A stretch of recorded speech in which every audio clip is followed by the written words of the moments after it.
She doesn't wear a crown, she doesn't command an army, not officially anyway. And yet, when she speaks, world leaders, intelligence agencies, they all stop and listen. So what is it? What makes Kim Yo-jong, in the eyes of so many, the most dangerous woman on the planet? Think about it. We live in a world of loud, headline-grabbing leaders, right? But her power, it's something totally different. It's not shouted from a podium, it's whispered. It comes in these incredibly carefully worded statements that can literally move armies and completely upend global security. And that is the big question we're going to dig into. Who is this woman behind North Korea's most calculated threats?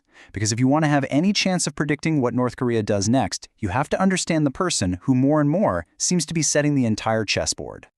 All right, so to really get a handle on her power, you've got to start with her family, with her bloodline. I mean, she wasn't just born rich or powerful. She was born into something else entirely, which you can really only call a nuclear dynasty. I mean, look at this.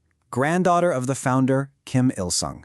Daughter of the next leader, Kim Jong-il. And of course, sister of the current one, Kim Jong-un.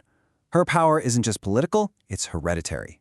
She is a direct descendant of every single leader North Korea has ever known. In that super rigid system, that Pac-2 bloodline as they call it, well, that puts her closer to the absolute center of power than literally anyone else. No one is closer. But okay, it's not just about her last name.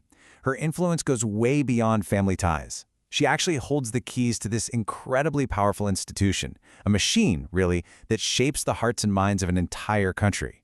So let's take a look at what exactly she's in charge of. She's the de facto head of this thing called the Propaganda and Agitation Department, or PAD for short. And let's be super clear, this is not your average press office. No way. This is the absolute nerve center for every piece of information, every ideological message, and all of the culture inside North Korea. The power the PAD has is it's staggering. It's mind-blowing, really. It doesn't just oversee the news, it controls everything. We're talking newspapers, radio, TV, the country's entire cultural life. It's in charge of the state ideologies, and it runs 3 different layers of censorship on every single thing that gets published. And here's the kicker. It reports directly to the supreme leader, her brother.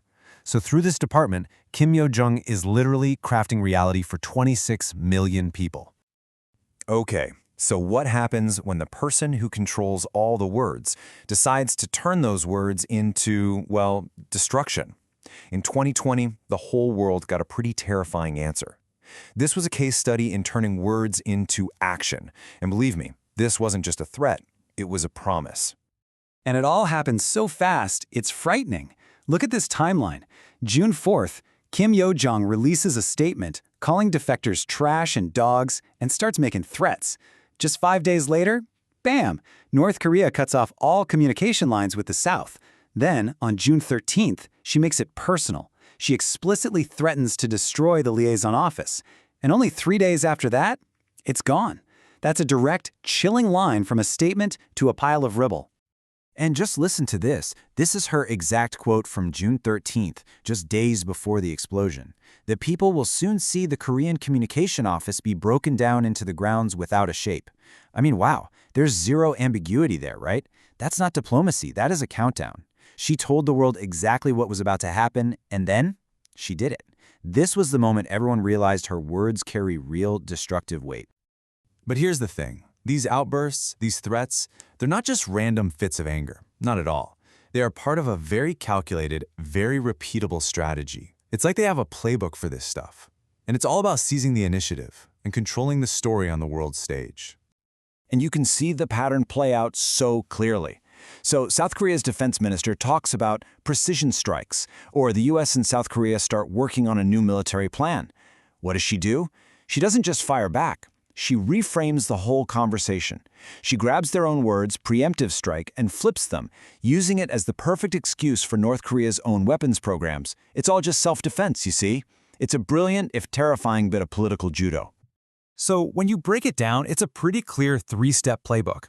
Step 1, create a crisis. Find something an opponent said or did and just hammer it. Blow it up into a huge deal. Step 2, seize the initiative. Escalate things fast to get the upper hand. And finally, step 3, apply pressure. Make it so the only way to calm things down is for the other side to give you something. It's a tactic they use again and again and again.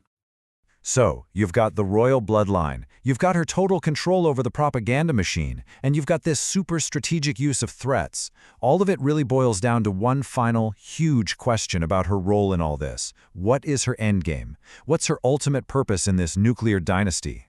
Right. What is her ultimate role here? Is she the next in line? The one being groomed to be the first ever female leader of North Korea? Or is she something else? The dynasty's ultimate enforcer?